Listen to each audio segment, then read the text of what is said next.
Right, ke mphulaphula Vukani FM kwimizuzu 18 bethile pho ke insimbi ka8 o'clock siqolise nje ke ngolibaziseko ke besazama kulungisa ke oboxhakaxhaka balamaxesha kodwa ke sele simfumene ngakumbi naye kwelacala ke yena ke usisi Vuyiseka Mboxela phuma ke ngakumbi kwisebe lezemfundo apha ke ephondweni nothethela ke isebe eli sithetha ke ngomcimbi enqoda kunikisa umdla kakhulu ngakumbi kulutsha jikelele apha ke eMzantsi Afrika kodwa ke ngeenkcukacha ezithe veshe sawuva ke ngusisi Mavuyi ngaba usiphathele ntoni na sisi Mavuyi masibulise enkqubeni sikunike lithuba uzibulisele kumphulaphula Vukani FM ngolusuku lanamhlanje.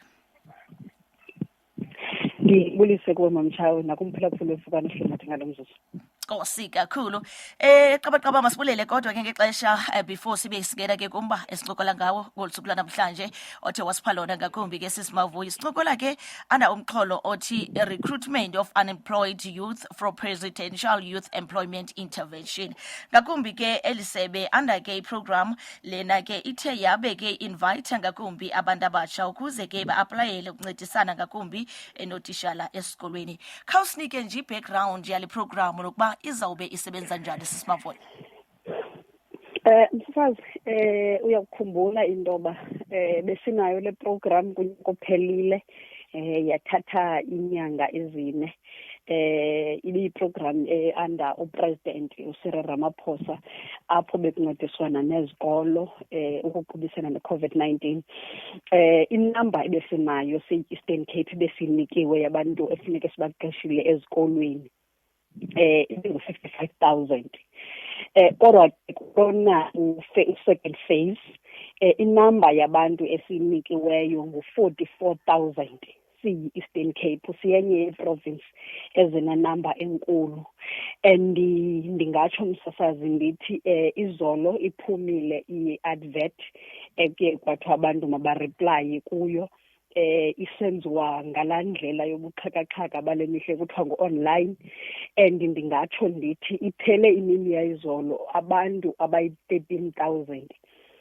sele be-aplayile and ndingatsho msasazi ndithi yenzelwe intoba kungabikho mntu othi hayi CV yam khange ithathwe ngutishara ubani kuba utishara ubani ethe waze wathi uyazisubmithela online yonke into yenziwa by an independent body uqinisekisa intoba akho mntu uzothi hayi ndidlelwe ithuba nguMboxela wathatha umuntu wakhe amaziyo wasendaweni ethile.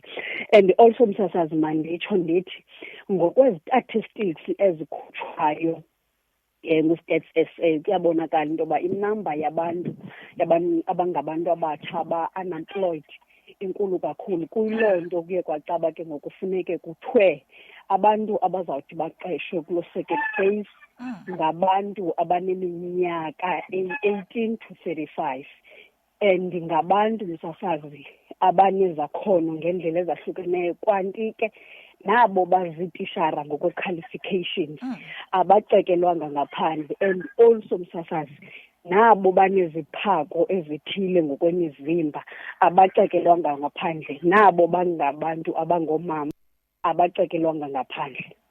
Right. Ingaba mhlawumbi simavuyi xa sijonga ke ngokwe-period ngakumbi yale program ingaba izawuthatha ixesha elingakanani? Izawuthatha inyanga ezinhlanu msasazi ukuqala November, December, January, February, March ibe kanti yaphela officially ngo-April ngokokuba ixeliwe ngupresident and ke xa ngisitsho msasazi andithi iyaphela permanently koko ndithi imali izobe inikwe i-department yakwa-education izobe ikwazile ube kanti ikhavarishile i-5 months uba kokwenzeka ntoni emveni kwangoko sawuphinde silinde umlomo kapresident. All right. Phulaphula Vukani FM nditshilo ke ndathi emnxebeni ndincokola naye ngakumbi usisi Vuyiseka Mboxela uthethela ke isebe elezimfundo ngakumbi ke apha ke ephondweni. Bendibemelele kakhulu ke nabaphulaphuli ngakumbi kulo mcimbi ke simavuyi mhlawumbi banombuzo ngakumbi kule program bathumele ke ngakumbi ke ezabo ke i-questions. Ndiyafuna ke simamele i-voice note ethe yabe ke ithunyelwa ngomphulaphuli kweli ke icala. Molo mamtshawe uthetha no-Miss kwisikolo esisephakamisa SPS apha eLadifra. kwilali yaseqoqodala. Ndibone ipost kuFacebook ke yoba uzawukuthetha ngale initiative ngomso. Hayi sixakiwe manje. Sixakiwe. Abantwana bayazama, baya-aplya from ekuseni namhlanje bezama. I-system i-down. And ke ngoku it's one of the challenges kubo bekuba belapha elalini. So it's obvious izoba yi-challenge yabo le yoba bengakwazi ungena kula link. Then ne-due date, i-deadline ilapha kufutshane. So yi-challenge yabo abakwazi ungena. Ndiza kuthumelela i-screenshots. Siye sangenelela nathi masuzame unceda kwaba bavolontiyayo apha esikolweni. Sangenelela uba noko masizame ubancedisa uaplya. But ayivumi i-system. Ayivumi. And ke ngoku izawuba buhlungu into yoba ku-aplaye abantu abangekho kule ndawo okanye kunga-aplaywanga kwesi sikolo. Izawuthini into yabantwana bavolontiyayo? Izawuthini into yabantwana bancame iingxaki zabo bazovolontiya kuba benethemba loba bayayazi le initiative izobuya? But ngoku ibuyile and ibuya ine-changes ezithi maku-aplaywe online. Aziqathelwanga kakhulu ii-challenges abanodibana nazo ezifana nale yangoku yoba abangeni, ayifuni system, ayivumi. From ekuseni sifika esikolweni abantwana babhizi, i-system ayivumi. And nathi we don't have answers zoba sizayithini le nto ngoba kuthiwe kaloku online. Alright, Nkosi kakhulu. I-voice note ke simaVuyi xa besixhoma ke ipost kumakhasi onxibelelwano nokuba sizawube sinodliwano-ndlebe ngakumbi ke nesebe lezemfundo malunga ke nalo mcimbi ethe yangena komnye ke wootishala bezikolo besithi umcimbi ka-online uyababetha ngakumbi kwizikolo ke ezisemaphandleni ngenxa yesystem. Xa sijongana ke nemiceli-mngeni eminje, ingaba mhlawumbi isebe lezemfundo lingenelela njani? Msasazi siyiqaphele loo nto kwayizolo round about 3 into yoba kukhona i-problem kwiindawo ezithile apho kufumaniseka into yoba i-network speed iphantsi. Kodwa ke msasazi, just before ndikunike a-clear answer, ndinento endirhalela uyiveza nalapha kuwe. Uyabona msasazi, i-department yakwa-education kunyaka ophelileyo irole out i-ICT eprovinsini ezikolweni, that is i-tablet. Ibisenzela into yoba abantwana bareduce ixesha ezincwadini, bafocuse kule nto baziwayo into yoba bayayithanda but still babe befunda. Enye yezinto esiye sayiqaphela into yoba kukhona izikolo, especially kwezi ndawo ezinjengomaJogabi, kwezi ndawo ezinjengomaXhorha, kwezi ndawo ezinjengoma-OR Tambo, koo-Port St Johns, into yoba kwi-problem ye-network. And i-department yathi kukho izikolo eziyi-1000 ezafuneka zikonektiwe through i-ICT, that is kubhustwe i-network speed, because sikwazile yona ukuyifumana mamtshawe i-13,000 ngosuku oluyi-1. Iyakuxelela into yoba i-system iyasebenza, qha i-problem yi-network speed. Umntu kule ndawo kuyo njengam, njengoba ndiseGwadani ngalo mzuzu ndine-problem ne-network. Kodwa ke ngoku ke mandikunike i-solution so that kungabikho mntu uzothi andikwazanga into yoba ndibe ne-solution, ndibe ne-opportunity to apply. Ikhona inamba mamtshawe endicela ukunika yona esiyikhuphileyo into yoba abantu mabayisebenzise uku-aplya, and also sithethile nalo mntu responsible for i-ICT ukuqinisekisa into yoba i-network in fact isite iphakamile, iyakwazi usebenza, because isizathu kukungafuni into yoba kubekho abantu abayofloka ezikolweni, izikolo zingafocasi kwi-teaching and learning, zifocuse kwinto ebekumele uba yenziwa independently. And kaloku khumbula into yoba iindawo eziyi-gathering zasezifuni because izikolo zethu ziye zibe yi-epicenter ye-COVID-19. So inamba endicela ukukunika yona mamtshawe ngu-0800 72 72 72. All right. Nkosi kakhulu. Ngu-0800 72 72 72.